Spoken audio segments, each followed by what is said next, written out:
For a year, Neil had been practicing a hobby in his garden. However, when he found out that his neighbor Fred had been doing the same thing for half of that time, he was bitterly disappointed. Why? And I'll read it again.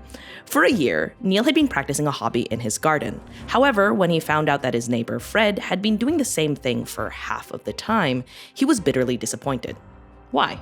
Well, I was thinking something to do with gardening, where like he was maybe doing some sort of like cultivation of the land, but because his neighbor had also been contributing to it, he thought that he was making more progress on his own than... Oh. So it's like maybe he's putting some nutrition into the garden for some reason, but... Oh. He was like, wow, all of my plants are so good right now. And then it's like, oh, I've been contributing in some way.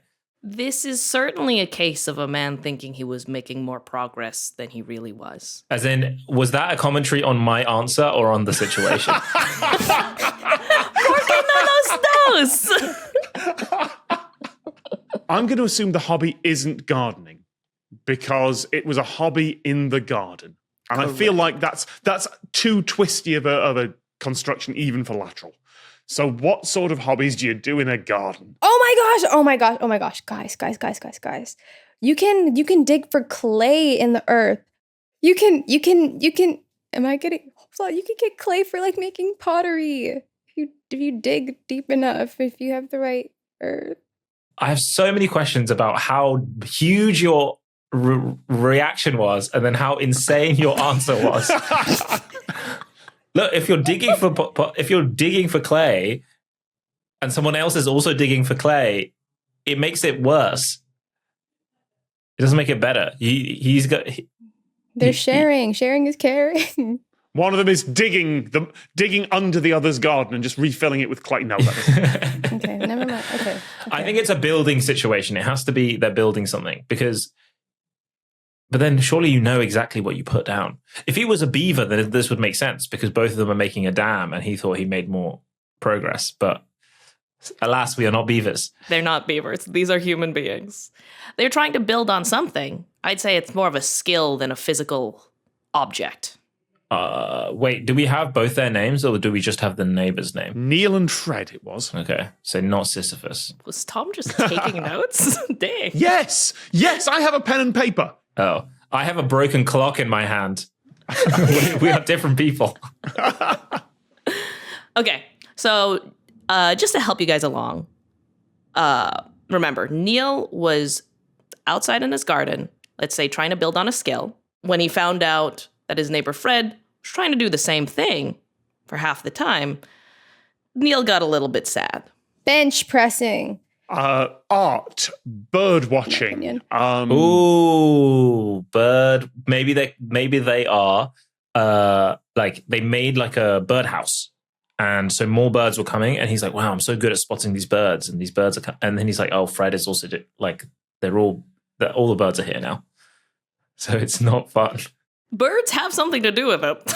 What? Wow. Wait. Okay. Bird seeds. Do they train, like, do they have birds coming back? Like they're like training birds of some sort, and he thinks that only like they both own an eagle, and sometimes Fred's eagle turns up, and he's like, "Wow, my eagle is here," but it's not. I know someone who got friendly with the local crows. I don't want to say trained or tamed because they're crows and you can't do that. But like during one of the COVID lockdowns, he just started feeding them and just ignore them, just steadily throw food out. And then after about 3 months, he would leave his house and the flock would appear.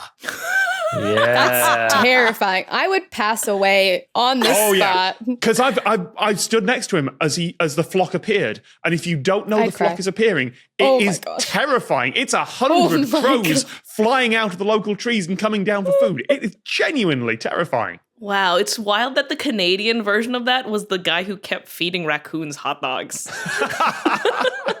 Okay, guys, so it has something to do with birds. Now, I think the thing is, if you trained a flock of crows, for example, you wouldn't be bitterly disappointed if you learned that your neighbor was also training a flock of crows. That is still an objectively impressive skill. But remember, when he learned that Fred was also doing this, he felt foolish, bitterly disappointed. Fred was embarrassed too. Parrots. Talking to parrots. Where are they? Where are they? It was in the UK. Ah, okay, So not Tom. in an island in the middle of nowhere. Wait, that is an island in the middle. In the middle of nowhere. Get out of the way. Oh, listening, hearing the birds. Like being able to identify the birds.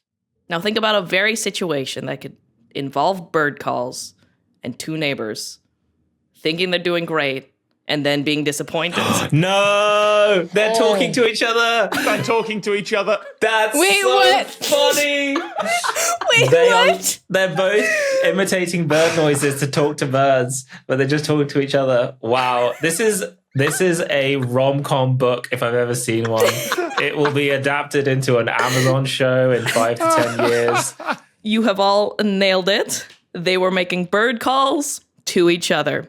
In 1995, amateur owl breeder Neil Simmons began making owl noises in his back garden, hoping that a wild owl would hoot back to him. He was delighted when it appeared that the owl finally responded and continued to go out each night to hoot to his owl. No! A chance conversation between the wives of Neil and Fred revealed that Neil's neighbor, Fred Corns, was also going to his garden to make owl noises. Oh, no. There was no wild owl. The two men had been hooting at each other for many months. Why would you tell the media about that? The wives must have really leaked funny. it. Yeah, grounds for a divorce. Oh. It's so Also- funny. Did that say amateur owl breeder? I think, yep. Oh my. Wow. He That's- was definitely an amateur. The Lateral book is out now. Just click on the link to get your copy.